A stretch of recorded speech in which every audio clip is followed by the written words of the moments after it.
was not the boy's Okay. fault. It was your fault. Yeah, okay. She said she's a police officer for Douglas County. She works for Douglas County. The female? Mackenzie? Mackenzie. Who's Douglas County deputy?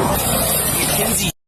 Okay. She's a DCSO officer. Okay. So just so you know. You're good. I appreciate it. Yep. Mackenzie Young, a deputy with the Douglas County Sheriff's Office, drove her car after drinking with a friend. After Mackenzie got in the car, she began to drive in the wrong direction, making a vehicle run into her at an intersection. When cops arrived, they found her wallet with her Douglas County deputy badge, and that information began to spread. After everyone found out she was a fellow colleague, they tried covering it up.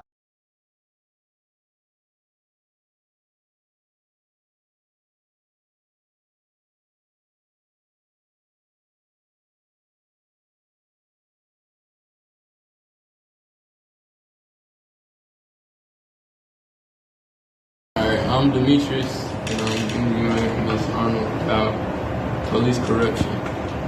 How are you doing today, Ms. Arnold? Good. Demetrius, how are you? Doing alright. That's good. First question is, have you ever experienced police corruption? Of course. Demetrius failed to mention that prior to me becoming a teacher, I was a police officer for 20 years. I'm a retired captain with the Clayton County Police Department. All right, so what's your question? The police department provides you with proper training. Yes and no. Of course, the police department, they provide you with the necessary tools and training, of course, to go out and to enforce the laws of the state of Georgia.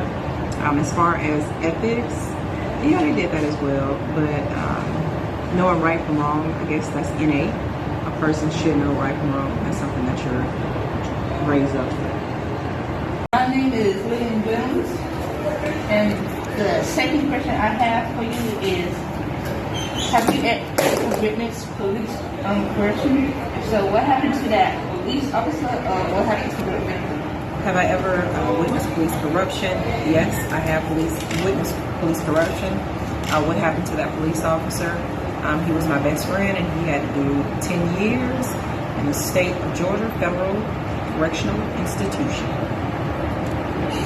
Oh, wow. Thank you for answering our question. My name is Lillian Jones, and I interviewed Ms. Brandon, who used to be a police officer for the city of East Point, as well as Clayton County School Police Department. Okay, so you would be answering 2 questions.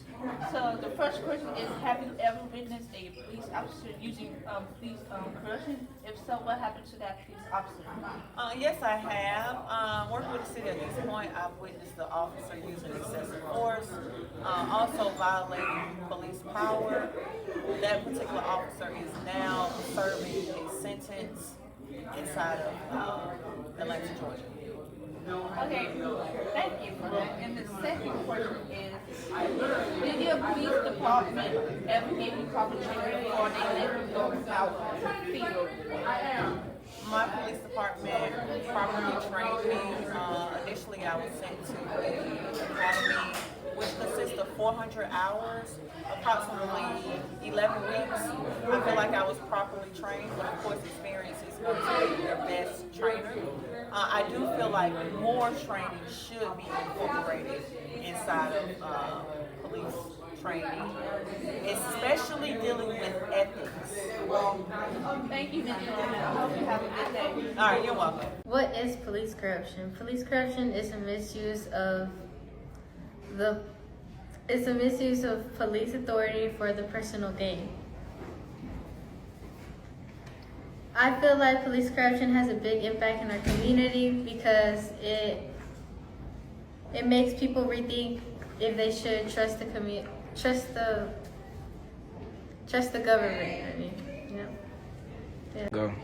Robbery is one of the many examples of police corruption up to why we lose the trust in them, because a criminal can either just pay their way out of the crime they just committed if they just pay the police officer very handsomely or give them power of something they are involved in, like an organization. That would make the police officer lose their crime records and make them go free. Alright, so my name is Will Copeland, and I'm going to be talking about the types of police corruption. And the different types of police corruption is sexual assault, robbery, fraud, and also in different cases, difficulties of power, like they would think they can abuse their power. Alright, so my name is Moore Copeland. I'm giving y'all my opinion on police brutality. In my opinion, I don't think it's right because it can affect community by boosting frauds, drug trafficking, sexual assaults, and boost the power, because I don't think it's fair to the community, because just because you're a police officer, I don't think you should have abuse of power to many other people, because it's just not right. Go. Police corruption can lead to a lot of distrust in the community and even worsen the state of a community if it's already in a bad state. A solution to avoid police corruption could be taking out any sort of corruption that's already in place, and even if it's small quantities, try to advance even further, I guess. Some ways you can stop police corruption is by reviewing police body cams weekly to see how they react. Another way to see is to have someone set up a fake corruption to see how the officer will react. And if they react in the wrong way, the officer should be suspended. Okay, so basically to wrap it all up for our police corruption project, it's bad. It's bad. I feel like we can actually decrease it, but it's gonna take some time to lower it. But I think we can get it throughout the year if we work together and bring it to the issue to the government or the police officer, supervisor if they are corrupted. So yeah, don't do police corruption, kids.